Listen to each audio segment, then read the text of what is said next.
Okay, so now we're moving on to the fretboard, and the idea is pretty simple. You have an open, so that's 0 if you're looking at it on tablature. So that is 0, or it's an open string. And anything that's not fretted is open. So you have, this is open. This is the first fret, second, third, fourth, fifth. So you get the idea. Some guitars are marked with inlays at the 3rd, 5th, 7th, 9th, and then at the 12th. So when there's a double dot, that's on the 12th. And then it repeats, so that's the octave. And 15, 17, 19, 21, and most guitars have 22 frets on them. Most guitars are 6 strings, and that's just what manufacturers were doing. There are a lot of guitars that have 24 frets on them, where you have 2 full octaves per string. Like this guitar, for example, if you see, it has double dotted inlays right here, and then all the way down here. So that way, you can see that it's 2 full octaves with 24 frets on it. So now we're moving on to the notes of the fretboard. We're going to start with our open E, and then we're going to move up from there. So we have E, F on the 1st fret, F sharp on the 2nd fret, G on the 3rd fret, G sharp on the 4th fret. And we have an A here on the 5th fret. A is also, that's the same A. So you have open A sharp, B on the 2nd, C on the 3rd fret, C sharp, and then D. So we have open D, D sharp, E, F on the 3rd fret, F sharp on the 4th fret, G. So open G, G sharp, A sharp, B. And here's where it gets tricky, because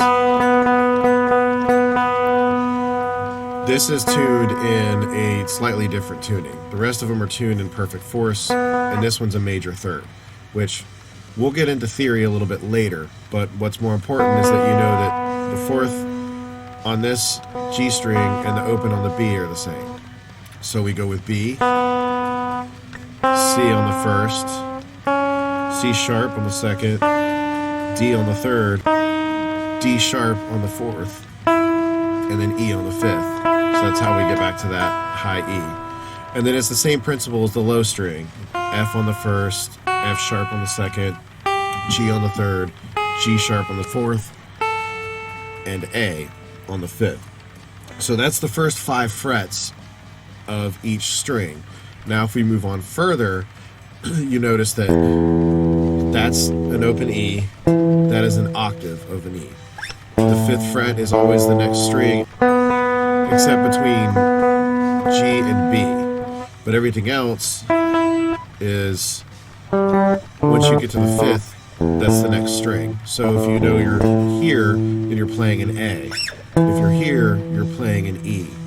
And then same thing, if you're here, you're playing an A. So you can kind of deduct it from there. But if we go ahead and we start, we can go from E, F, F sharp, G, G sharp, A sharp, B, C, C sharp, D, D sharp, E. So that's at least up to there. And then it just repeats all over again once you're after the 12th fret. So it's E, F, F sharp, G, G sharp, A sharp, B, C, C sharp, D, and that's where it ends on this one. If I had a 24 fret, it would go all the way to E. It would have a D sharp and an E on the end of that. But the likelihood that you're really going to play that high up on the fretboard on the lowest string isn't really likely, because you're going to be more down here anyway. But if you do that common deduction, you'll see. So the same thing, A sharp, B, C, C sharp, D, D sharp, E, F, F sharp, G sharp, A. So the other thing to point out is, if you notice when I got back up to here, you have D, D sharp, E. So the 7th fret here on the A string is an E. That's also an E. So most of the time, octaves are the 7th fret above the string the open string you're on. So that way you can think of it as if you're going from here to 3 for a G, and then this is an E, then you know you can go 3 up for a G there. So as long as you know where your octave placements are, then that'll definitely help you on the right track. So that's an octave. So those are both E's, those are both A's, those are both D's.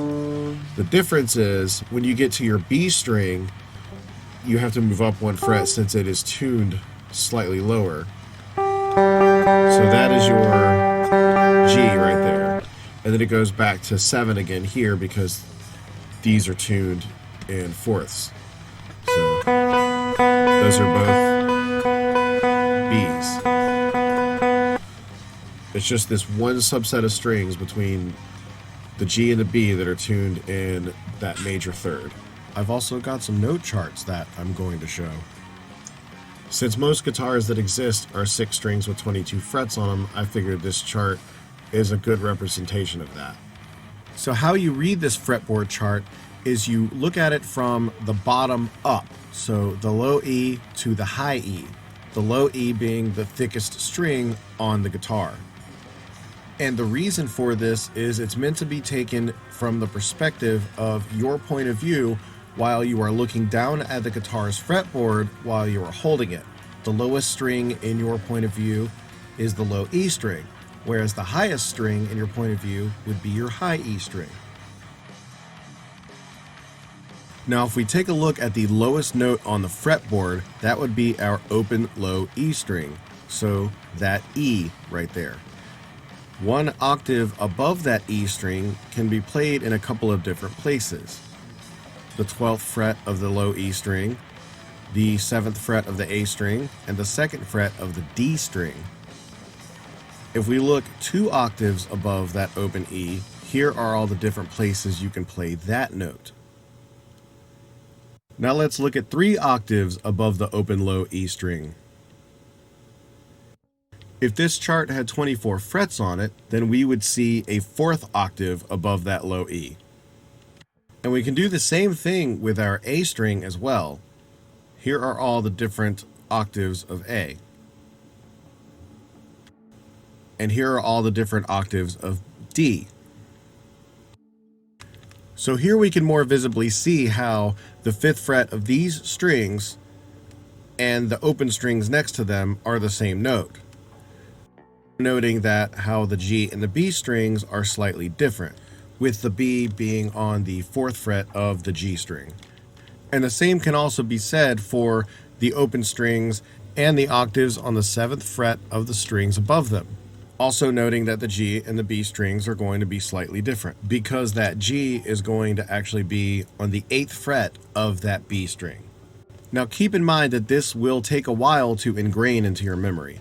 Nobody should expect you to remember this within, say, a week, but it might take you a few months to remember all this. You may not remember every single note on the fretboard, but at least this will give you a reference to where you can try to become familiar and comfortable with certain places on the fretboard, so that way you can find your way home, so to speak. So hopefully this broke everything down in a way to where it was easy for you to understand all the fret notations here. And if you have any questions or comments, please feel free to list them in the comments below, and I'll try to answer any questions that anyone has. So thanks again, and now we're going to move on to the next lesson.